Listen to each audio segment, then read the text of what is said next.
అత్తమ్మ నేను కాలేజ్కి వెళ్తున్నాను, మధ్యాహ్నం టాబ్లెట్స్ మర్చిపోకుండా వేసుకో. సరే కోడలా, నువ్వు పైలంగా పోయిరా. బావా నేను కాలేజ్కి వెళ్ళి వస్తా. సరే అంకిత.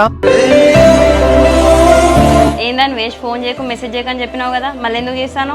నేను నా మరదలు తన ముందే నీకు ఫోన్ చేసి బ్లాక్ చేస్తా, ఫోన్ చేయకని చెప్పి అన్నది, అందుకే నీకు ఫోన్ చేసిన, తప్పు అనుకోకు. నీ మర్దాలకి అనుమానం ఉంటే నన్ను ఎందుకు బ్లాక్ చేస్తా అని చెప్పినావు? ఫ్రెండ్స్తో మాట్లాడడం కూడా తప్పేనా? రేపు నీకో బావుండి నీ బావతోటి వేరే అమ్మాయి మాట్లాడుతుందంటే నువ్వు ఊరుకుంటావా? మరీ అంత అనుమానం ఉండద్దులే సీనియర్, నేనైతే అట్లాంటి దాన్ని కాదు. ఇంకా ఎన్ని రోజులు ఇట్లా ఫోన్లో మాట్లాడతాం సీనియర్, కలుద్దాం కదా. ఇప్పుడు ఎందుకు కలవడం, మళ్ళీ నా మరదలకి ఇట్లా తెలిసింది అనుకో ఉంచది. ఒక పని చేయి సీనియర్, ఒక లెటర్ రాసి మీ మర్దల దగ్గర పర్మిషన్ తీసుకొని నా దగ్గరికి రా, మనం కలిసి ఆమెకి ఎట్లా తెలుసా చెప్పు? ఇంకా ఆసారా మంచిగా లేకపోతే తెలిసినా తెలుస్తుంది, అవసరం ఇప్పుడు కలుసుడు. అబ్బా సీనియర్, ఇంట్లో కూడా బోర్ కొడుతుంది, మనం కలవకుండా చాలా రోజులు అవుతుంది కదా, ఒక్కసారి కలుద్దాం. సర్లే అయితే అక్కడ మన ఊర్లో ట్యాంక్ ఉంటుంది కదా, ఆ ట్యాంక్ దగ్గర అక్కడ కలుద్దాం. Okay senior.